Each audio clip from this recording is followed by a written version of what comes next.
अस्सलाम वालेकुम नाज़रीन, मेहरान टीवी न्यूज़ में भलेकार आऊं आहियां पेरिया गुल। सबका पेरी नज़र हेडलाइंस ते।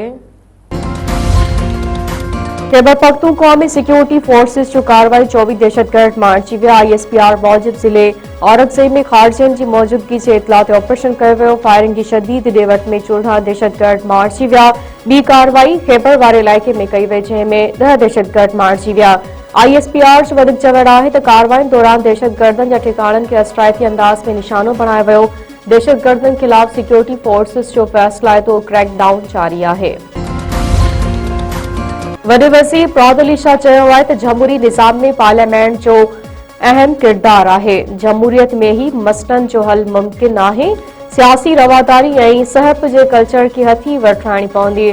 कराची में बैनुल अक़वामी पार्लियामानी कॉन्फ्रेंस खे खिताब कंदे वॾे वज़ीर वधीक चयो आहे त मक़ामी हुकूमतनि खे मज़बूत करणो पवंदो। कराची जी बहितरी लाइ कम करे रहिया आहियूं। सभिनीनि खे मुतहद थी माहौलियाती तब्दीली खे मुंहुं ॾियणो पवंदो।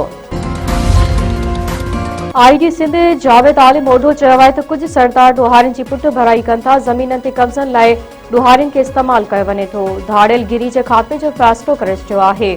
धाड़ियल सरेंडर कनि या अंजाम लाइ तयार थियनि। हिकु हफ़्ते दौरान 27 ॾोहारी मारिया आहिनि ऐं 82 ॼणनि खे ज़ख़्मी हालत में गिरफ़्तार कयो आहे। 123 धाड़ियलनि हथियार फिटा कया आहिनि।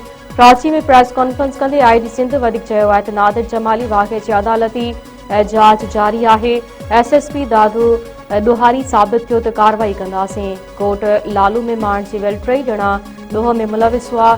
जहिड़े तरह वाक़ियो पेश आयो आहे उन जी जांच कराई वेंदी। लाहौर में 25 सालनि खां पोइ बसंत मेलो शुरू। हर तरफ़ बोकाटा जूं सदाऊं। धूल ते थाप ते नौजवान झूमी पिया। इतलात पारी सूबाई वज़ीर उस्मा बुखारी फेस्टिवल जो आगाज़ कयो। लाहौर में अॼु सुभाणे आम मोकल। 10,000 खां वधीक पुलिस ऑफिसर ऐं अहलकार सिक्योरिटी लाइ मुक़रर। वज़ीर आला मरीम नवाज़ चयो आहे त 25 सालनि खां पोइ लाहौर जे आसमान ते लगड़ मोटी आया आहिनि। शहरी ख़ुशियुनि जे जश्न ज़िम्मेवारी सां मल्हाइनि। बसंत खे सभिनी लाइ महफ़ूज़ बणाईंदासीं। अमरीका ईरान विच में ॻाल्हियूं अॼु ओमान जे गादी वारे शहर मस्कत में थींदियूं। ईरानी पहिरीं वज़ीर अब्बास इराक जी ॻाल्हियुनि में शिरकत लाइ ओमान पहुची वियो। अमरीकी वफ़द में अॼु ओभर लाइ ख़ासि नुमाइंदो स्टेविटकोफ, सदर ट्रंप जो नाठी ऐं ॿिया शामिल हूंदा। पाकिस्तान, सऊदी अरब, गॾियल अरब अमारात ऐं ॿियूं धुरियूं बि ॻाल्हियुनि में शरीक थींदियूं। अमरीका ईरान खां अॻु ईरान खे धमकी ॾेई छॾी। व्हाइट हाउस चयो आहे त सिफ़ारतकारी नाकाम थी त सदर ट्रंप वटि ॿिया ऑप्शन बि मौजूदु आहिनि। ट्रंप ॾिसणु चाहे थो त ईरान सां को मुआहिदो थी सघे थो या न। व्हाइट हाउस जे press secretary Karoline Leavitt press conference कंदे वधीक चयो आहे त सदर ट्रंप दुनिया जी सभ खां ताक़तवर फ़ौज जो कमांडर इन चीफ बि आहे ऐं हू पंहिंजा अख़्तियार इस्तेमालु करे सघे थो। मुरीद शाखवासी 4 नौजवान बलूचिस्तान में बेदर्दी सां क़तल।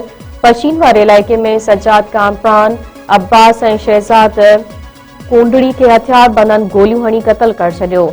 मारिजी वियल नौजवाननि जो मुरीद शाख भरिसां ॻोठ मियाणी ऐं कुंडी वाला सां तालुक।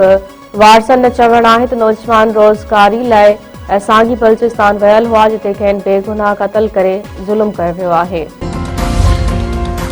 फैज़गंज वेझो 3 नौजवाननि खे मुबैना जड़तो मुक़ाबले में मारण खिलाफ पक्का चांग में हड़ताल। शहरी इत्तेहाद जे सॾ ते शहर जे समूरा नंढा वॾा कारोबारी मर्कज़ मुकमल तौर बंद। वाक़े खिलाफ ॿिए ॾींहुं बि धरणा जारी। वारसनि समेत सवे माण्हुनि जी शिरकत। अॻवाननि जो चवणु आहे त कोट लालू पुलिस जड़तो मुक़ाबले में 3 नौजवाननि खे क़तल कयो आहे। मुलविस SHO ऐं अहलकारनि खिलाफ कार्रवाई ते एहतजाज जारी रहंदो।